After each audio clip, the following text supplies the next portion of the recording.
행복을 누려요. 주님은 변하지 않으시고 언제나 나를 이끄시니 내 믿음이 흔들리지 않고 주님만을 의지해요. 주님의 깊은 사랑을 느낄 수 있어요. 항상 함께 하시고 나를 지키시는 샬롬, 여호와 니시의 하나님을 찬양합니다. 오늘 읽은 말씀은 역대하 1장에서 5장과 시편 110편입니다. 역대상이 이스라엘 족보와 그 중에서 다윗을 중심으로 한 이야기였다며 역대하는 솔로몬과 그 이유를 다루고 있습니다. 그 중에서 1장에서 5장은 솔로몬 왕의 통치 초기를 다루고 있습니다. 솔로몬은 지혜와 부귀 영화로 성전 건축에 집중합니다. 시편 110편은 다윗의 시로 알려진 왕의 시편입니다. 하나님의 지지와 축복을 받는 왕의 모습을 그리고 있습니다. 오늘 읽은 청로요정은 지난주에 등장한 허례와 위선의 결말과 천국으로 가는 길에 있어서 늘 깨어 있어야 함을 보여줍니다. 하나님을 예배하는 예배자로서 끝까지 믿음의 경주를 이어가시기를 간절히 소원합니다. 사랑하고 축복합니다. 역대하 제1장. 다윗의 아들 솔로몬의 왕위가 견고하여가며 그의 하나님 여호와께서 그와 함께하사 심히 창대하게 하시니라. 솔로몬이 온 이스라엘의 천부장들과 백부장들과 재판관들과 온 이스라엘의 방백들과 족장들에게 명령하여 솔로몬이 온 회중과 함께 기브온 산당으로 갔으니 하나님의 회막 곧 여호와의 종 모세가 광야에서 지은 것이 거기에 있습니다. 다윗이 전에 예루살렘에서 하나님의 궤를 위하여 장막을 쳐두었으므로 그 궤는 다윗이 이미 기럇 여아림에서부터 그것을 위하여 준비한 곳으로 메어 올렸고 옛적에 훌의 손자 우리의 아들 브살렐이 지은 놋제단은 여호와의 장막 앞에 있더라. 솔로몬이 회중과 더불어 나가서 여호와 앞 곧 회막 앞에 있는 놋제단에 솔로몬이 이르러 그 위에 1000마리 희생으로 번제를 드렸더라. 그날 밤에 하나님이 솔로몬에게 나타나 그에게 이르시되 내가 네게 무엇을 주랴? 너는 구하라. 주께서 전에 큰 은혜를 내 아버지 다윗에게 베푸시고 내가 그를 대신하여 왕이 되게 하셨사오니 여호와 하나님이여, 원하건대 주는 내 아버지 다윗에게 허락하신 것을 이제 굳게 하옵소서. 주께서 나를 땅의 티끌같이 많은 백성의 왕으로 삼으셨사오니 주는 이제 내게 지혜와 지식을 주사 이 백성 앞에서 출입하게 하옵소서. 이렇게 많은 주의 백성을 누가 능히 재판하리이까? 하나님이 솔로몬에게 이르시되 이런 마음이 네게 있어서 부나 재물이나 영광이나 원수의 생명멸하기를 구하지 아니하며 장수 구하지 아니하고 오직 내가 네게 다스리게 한 내 백성을 재판하기 위하여 지혜와 지식을 구하였으니 그러므로 내가 네게 지혜와 지식을 주고 부와 재물과 영광도 주리니 내 전의 왕들도 이런 일이 없었거니와 내 후에도 이런 일이 없으리라. 이에 솔로몬이 기브온 산당 회막 앞에서부터 예루살렘으로 돌아와서 이스라엘을 다스렸더라. 솔로몬이 병거와 마병을 모으매 병거가 1400대요 마병이 12000명이라. 병거성에도 두고 예루살렘 왕에게도 두었으며 왕이 예루살렘에서 은금을 돌같이 흔하게 하고 백향목을 평지에 뽕나무같이 많게 하였더라. 솔로몬의 말들은 애굽과 구해에서 사들였으니 왕의 무역상들이 때로 값을 정하여 산 것이며 애굽에서 사들인 병거는 한 대에 은 600세겔이요 말은 150세겔이라. 이와 같이 헷사람들의 모든 왕들과 아람 왕들을 위하여 그들의 손으로 되팔기도 하였더라. 제2장.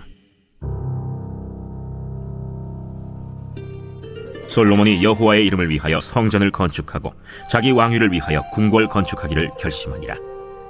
솔로몬이 이에 짐꾼 7만 명과 산에서 돌을 떠낼 자 8만 명과 이 일을 감독할 자 3,600명을 뽑고 솔로몬이 사절을 두로 왕 후람에게 보내어 이르되 당신이 전에 내 아버지 다윗에게 백향목을 보내어 그가 거주하실 궁궐을 건축하게 한 것 같이 내게도 그리하소서.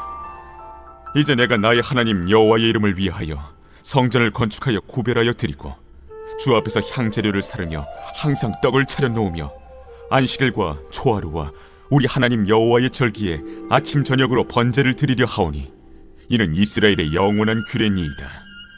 내가 건축하고자 하는 성전은 크니 우리 하나님은 모든 신들보다 크심이라. 누가 능히 하나님을 위하여 성전을 건축하리요? 하늘과 하늘들의 하늘이라도 주를 용납하지 못하겠거든 내가 누구이기에 어찌 능히 그를 위하여 성전을 건축하리요? 그 앞에 분향하려 할 따름이니이다.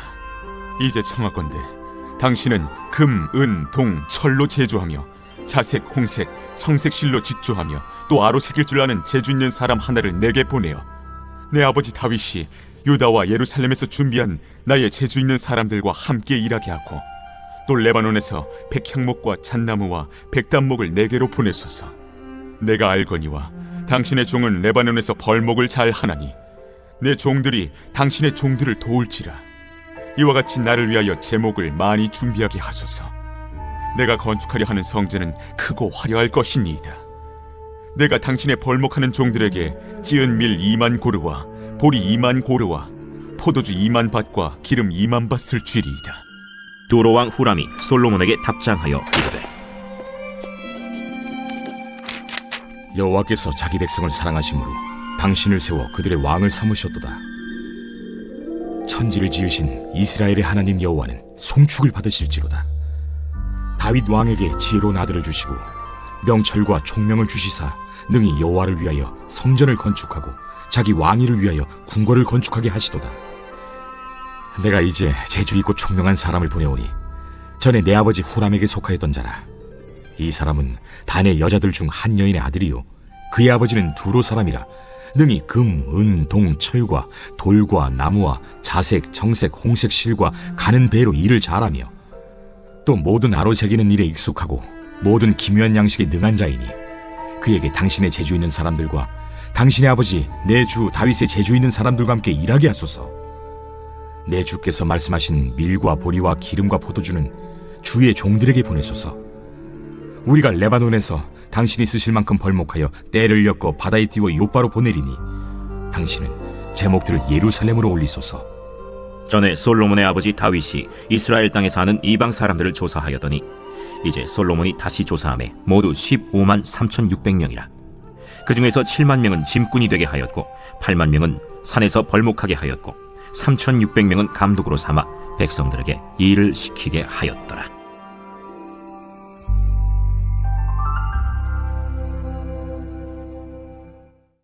제 3장. 솔로몬이 예루살렘 모리아산에 여호와의 전 건축하기를 시작하니 그곳은 전에 여호와께서 그의 아버지 다윗에게 나타나신 곳이요 여부스 사람 오르난의 타작마당에 다윗이 정한 곳이라. 솔로몬이 왕위에 오른 지 넷째 해 둘째 달 둘째 날 건축을 시작하였더라. 솔로몬이 하나님의 전을 위하여 놓은 지대는 이러하니 옛날에 쓰던 자로 길이가 60규빗이요 너비가 20규빗이며 그 성전 앞에 있는 낭실의 길이가 성전의 너비와 같이 20규빗이요 높이가 120규빗이니 안에는 순금으로 입혔으며 그 대전 천장은 잣나무로 만들고 또 순금으로 입히고 그 위에 종려나무와 사슬 형상을 새겼고 또 보석으로 성전을 꾸며 화려하게 하였으니 그 금은 바르와임 금이며 또 금으로 성전과 그 들보와 문지방과 벽과 문짝에 입히고 벽에 그룹들을 아로 새겼더라. 또 지성소를 지었으니 성전 넓이대로 길이가 20규빗이요 너비도 20규빗이라. 순금 600달란트로 입혔으니 못무게가 금 50세겔이요 다락들도 금으로 입혔더라. 지성소 안에 두 그룹의 형상을 새겨 만들어 금으로 입혔으니 두 그룹의 날개 길이가 모두 20규빗이라. 왼쪽 그룹의 한 날개는 5규빗이니 성전 벽에 닿았고 그 다른 날개도 5규빗이니 오른쪽 그룹의 날개에 닿았으며 오른쪽 그룹의 한 날개도 5규빗이니 성전 벽에 닿았고 그 다른 날개도 5규빗이니 왼쪽 그룹의 날개에 닿았으며 이 두 그룹이 편 날개가 모두 20규빗이라. 그 얼굴을 내전으로 향하여 서 있으며 청색, 자색, 홍색 실과 고운 배로 휘장문을 짓고 그 위에 그룹의 형상을 수놓았더라. 성전 앞에 기둥 둘을 만들었으니 높이가 35규빗이요 각 기둥 꼭대기의 머리가 5규빗이라. 성소같이 사슬을 만들어 그 기둥 머리에 두르고 성류 100개를 만들어 사슬에 달았으며 그 두 기둥을 성전 앞에 세웠으니 왼쪽에 하나요 오른쪽에 하나라. 오른쪽 것은 야긴이라 부르고 왼쪽 것은 보아스라 불렀더라. 제4장. 솔로몬이 또 노스로 제단을 만들었으니 길이가 20규빗이요 너비가 20규빗이요 높이가 10규빗이며 또 노술 부어 바다를 만들었으니 씨름이 10규빗이요 그 모양이 둥글며 그 높이는 5규빗이요 주위는 30규빗 길이의 줄을 두를 만하며 그 가장자리 아래에는 돌아가며 소 형상이 있는데 각 규빗에 소가 10마리씩 있어서 바다 주위에 둘렸으니 그 소는 바다를 부어 만들 때에 두 줄로 부어 만들었으며 그 바다를 노스의 황소 12마리가 바쳤으니 3마리는 북쪽을 향하였고 3마리는 서쪽을 향하였고 3마리는 남쪽을 향하였고 3마리는 동쪽을 향하였으며 바다를 그 위에 놓았고 소의 엉덩이는 다 안으로 향하였으며 바다의 두께는 한 손 너비만 하고 그 둘레는 잔둘레와 같이 백합화의 모양으로 만들었으니 그 바다에는 3000밭을 담겠으며 또 물두멍 10개를 만들어 5개는 오른쪽에 두고 5개는 왼쪽에 두어 씻게 하되 번제에 속한 물건을 거기서 씻게 하였으며 그 바다는 제사장들이 씻기 위한 것이더라. 또 규례대로 금으로 등잔대 10개를 만들어 내전 안에 두었으니 왼쪽에 5개요 오른쪽에 5개이며 또 상 10개를 만들어 내전 안에 두었으니 왼쪽에 5개요 오른쪽에 5개이며 또 금으로 대접 100개를 만들었고 또 제사장의 뜰과 큰 뜰과 뜰문을 만들고 그 문짝에 노슬이 폈고 그 바다는 성전 오른쪽 동남방에 두었더라. 후람이 또 솥과 부삽과 대접을 만들었더라.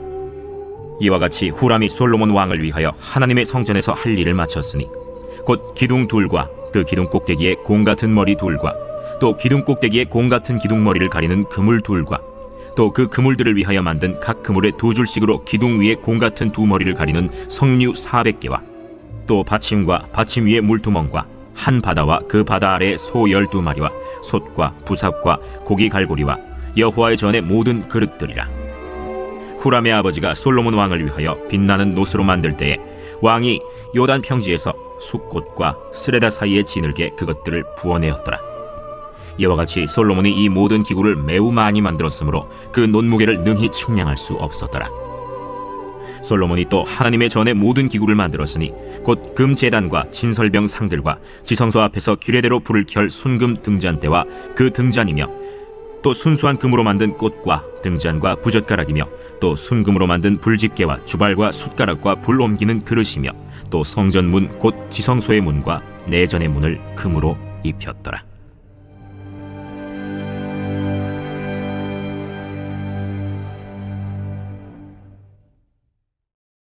제5장. 솔로몬이 여호와의 전을 위하여 만드는 모든 일을 마친지라. 이에 솔로몬이 그의 아버지 다윗이 드린 은과 금과 모든 기구를 가져다가 하나님의 전 곳간에 두었더라. 이에 솔로몬이 여호와의 언약궤를 다윗성 곧 시온에서부터 메어 올리고자 하여 이스라엘 장로들과 모든 지파의 우두머리 곧 이스라엘 자손의 족장들을 다 예루살렘으로 소집하니 7째 달 절기에 이스라엘 모든 사람이 다 왕에게로 모이고 이스라엘 장로들이 이름에 레위 사람들이 궤를 매니라. 궤와 회막과 장막 안에 모든 거룩한 기구를 메고 올라가되 레위인 제사장들이 그것들을 메고 올라가매 솔로몬 왕과 그 앞에 모인 모든 이스라엘 회중이 궤 앞에서 양과 소로 제사를 드렸으니 그 수가 많아 기록할 수도 없고 셀 수도 없었더라. 제사장들이 여호와의 언약궤를 그 처소로 메어드렸으니 곧 본전 지성소 그룹들의 날개 아래라.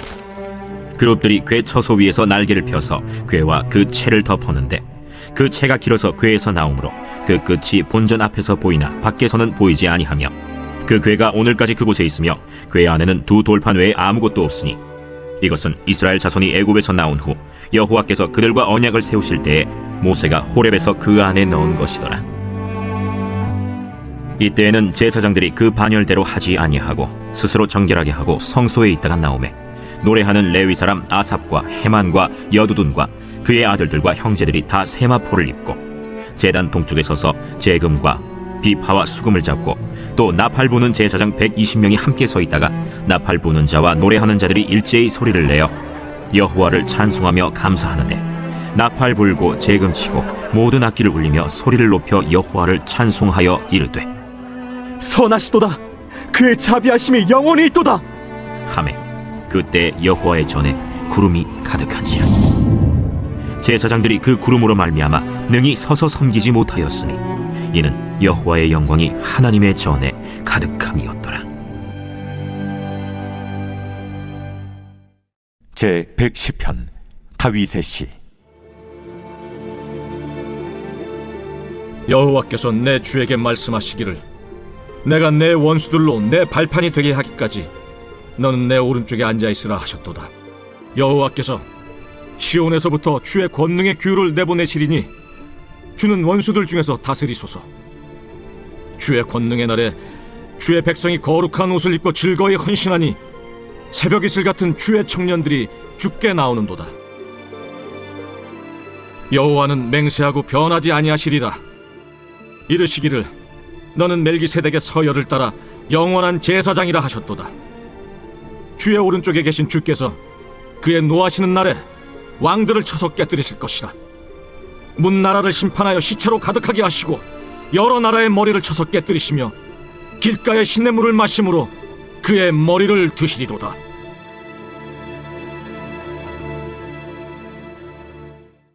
그들은 쉬지 않고 계속 걸어가서 마침내 곤고산이란 산의 기슭까지 이르렀는데 그 밑에서는 샘물이 흐르고 있었다. 그런데 좁은 문으로부터 곧장 반듯하게 뻗어 있는 길 이외에도 산기슭에는 두 갈래의 길이 더 있었는데 하나는 왼편으로 굽어 있었고 또 하나는 오른편으로 굽어 있었다. 산꼭대기까지 반듯하게 곧장 뚫려 있는 길의 이름은 고난의 길이었다.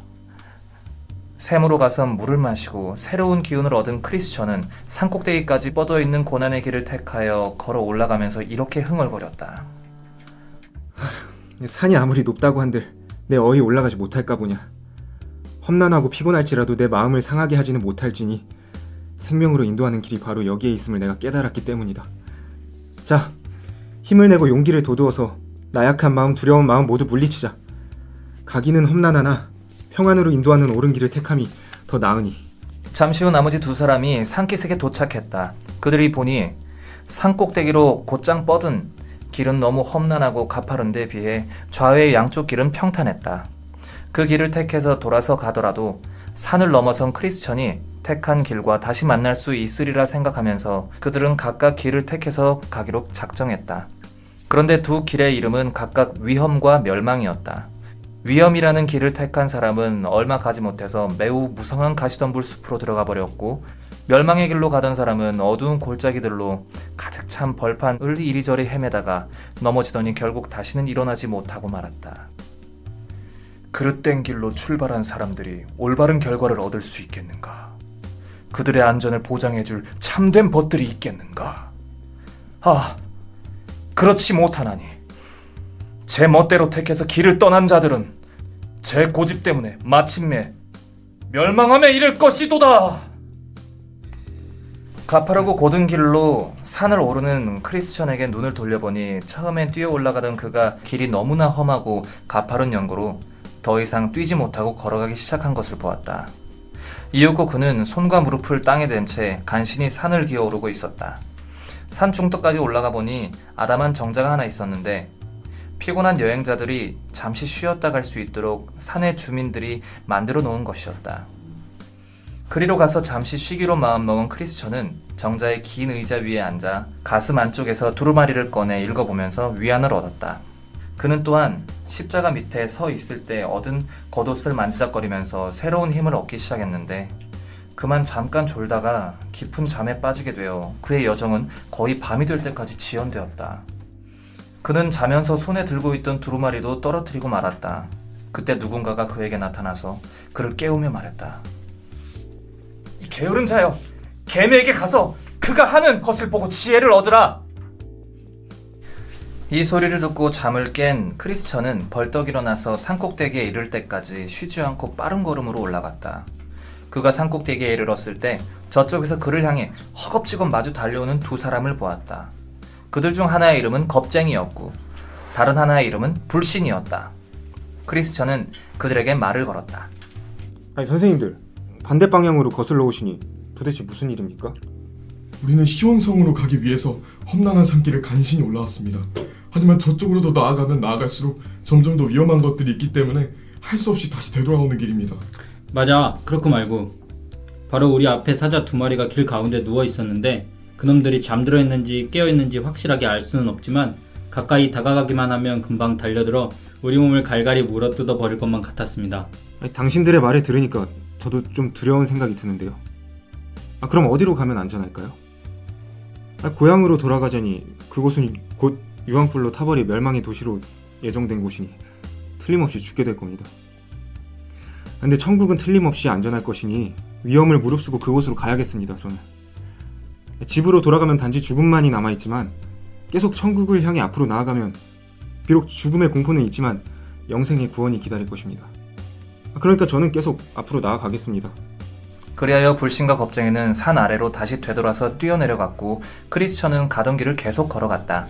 얼마 후 두 사람이 해준 말이 다시 생각난 크리스천은 두루마리를 펼쳐 읽으면 위안을 얻을 수 있으리라고 믿고 가슴 안쪽에서 손을 넣어보았더니 그만 두루마리가 없어진 것을 알게 되었다. 깜짝 놀라 커다란 낙담에 빠진 크리스천은 어찌할 바를 몰라 당황하고 있었다. 두루마리는 늘 마음에 위안을 주었을 뿐만 아니라 하늘나라로 들어갈 수 있는 통행증이기도 했는데 그것이 그만 없어지고 만 것이다. 그는 어찌할 바를 몰라 갈피를 잡지 못하다가 마침내 오던 길의 산 중턱에 있는 정자에서 잠이 들었던 일이 생각나 자신의 어리석은 행동을 용서해달라고 꿇어 엎드려 하나님께 간절히 기도한 후 두루마리를 찾으러 다시 되돌아갔다. 그러나 여기까지 와서 다시 험난한 길을 되돌아가야 하는 크리스천의 뼈아픈 슬픔을 어찌 표현할 수 있을까? 그는 때로는 한숨을 내쉬고 때로는 눈물을 흘리면서 잠시 피로를 풀 수 있도록 만들어진 정자에서 그토록 오래 잠을 자버린 자신의 어리석음을 거듭 자책했다. 이렇게 해서 그는 여행 중에 그토록 여러 번 읽기만 하면 위안을 얻을 수 있었던 두루마리를 찾기 위해 되돌아가면서 혹시 두루마리가 길가에 떨어져 있지는 않을까 하고 길에 이쪽 저쪽을 유심히 살피며 조심스럽게 걸어가고 있었다. 마침내 자신이 아까 쉬다가 잠들어 버렸던 정자가 다시 눈에 띄었다. 그는 자신의 어리석은 행동이 다시 기억나 더욱더 큰 슬픔에 사로잡히게 되었다. 그는 탄식하며 말했다. 대낮에 정자에 앉아서 잠을 자다니. 이 어리석은 인간 진짜. 더구나 위험과 공경의 한가운데서 낮잠을 잤어. 순례자들한테 정신적인 위안을 주기 위해서 하나님이 세워놓으신 정자에서 나만의 육체적인 안락을 얻기 위해서 잠을 자다니. 오호라, 나는 공고한 사람이니 얼마나 많은 발걸음을 헛되이 다녔는가. 이스라엘 백성들도 자신들의 범죄 때문에 광야에서 고생하며 홍해의 바닷길로 되돌아가지 않을 수 없었지만 나 역시도 그 죄스러운 잠만 아니었다면 기쁜 마음으로 걸었을 길을 이토록 슬픔에 잠겨 걸어야만 되다니. 이렇게 되돌아오지 않고 그냥 곧장 걸어갔더라면 지금쯤 얼마나 많이 나아갔을까. 한 번만 걸어도 될 길을 3번이나 걸어야 되게 생겼으니까. 벌써 날은 저물어서 밤이 가까이 다가오고 있구나 하고 자신의 어리석은 행동을 후회했다. 마침내 다시 정자에 도착한 그는 그곳에 앉아 눈물을 쏟았다. 그런 후 그는 걱정스럽고 두려운 마음으로 긴 의자의 밑에 굽어 살펴보았는데 거기에 잃어버렸던 두루마리가 놓여 있었다. 그는 떨리는 손으로 재빨리 그것을 집어들어 다시 가슴 안쪽에 간직했다. 두루마리를 다시 찾게 된 그 기쁨이 얼마나 컸는지 누가 감히 묘사할 수 있을까? 이 두루마리야말로 그의 영생을 보장해주는 증서인 동시에 그가 소망하는 천국으로 들어갈 수 있는 통행증이었다. 가슴 깊숙한 곳에 다시 두루마리를 간직하게 된 크리스천은 자신의 눈을 두루마리가 떨어져 있는 장소로 인도해 주신 하나님께 감사의 감사를 드리면서 기쁨의 눈물로 범벅이 된 채 다시 길을 떠났다. 그가 얼마나 경쾌한 발걸음으로 다시 산꼭대기까지 뛰어 올라갔는지. 그러나 산꼭대기에 채 이르기도 전에 해가 지고 말았다. 이렇게 늦어지게 된 것이 쓸데없이 낮잠을 자버린 자신의 어리석음 때문임을 다시 기억하게 된 크리스천은 자책감이 못 이겨 자꾸 자신을 꾸짖기 시작했다. 이 죄스러운 잠아. 너 때문에 여행 도중에 밤을 만나게 되었구나. 이 죄스러운 잠 때문에 난 햇빛이 비치지 않는 이 어두운 밤을 걸어야 되고 어둠이 내 발길을 덮어버려 이 무서운 짐승들의 울부짖음 소리를 들으면서 걸어가야 된다니. 그때 마침 불신과 겁쟁이가 사자들의 모습을 보고 혼비백산하여 되돌아왔다고 그에게 말하던 것이 생각났다. 그런 짐승들이란 을의 밤만 되면 먹이를 찾으러 돌아다니는 법인데 어둠 속에서 내가 사자들을 만나게 되면 어떻게 갈갈이 찢기움을 피할 수가 있을까? 하고 거듭 중얼거리며 크리스천은 계속 걸어갔다. 이처럼 불행에 빠지게 된 것을 한탄하다가 눈을 들어 앞을 바라보니 아주 웅장한 궁전이 당당하게 서 있었는데 그 궁전의 이름은 아름다움이었으며 길의 한편 가장자리에 세워져 있었다.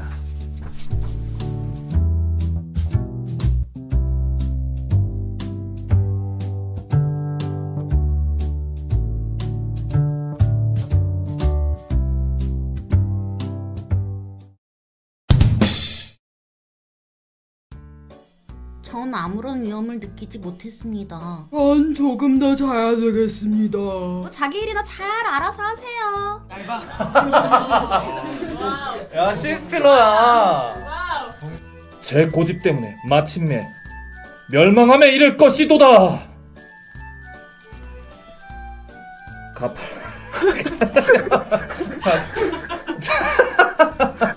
이 게으른 자여, 개미에게 가서 그가 하는 것을 보고 지혜를 얻으라.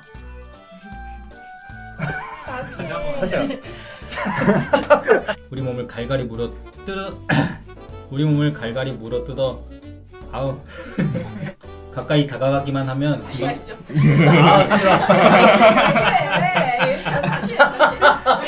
자, 카메라 네가 편해. 자, 예수다 TV.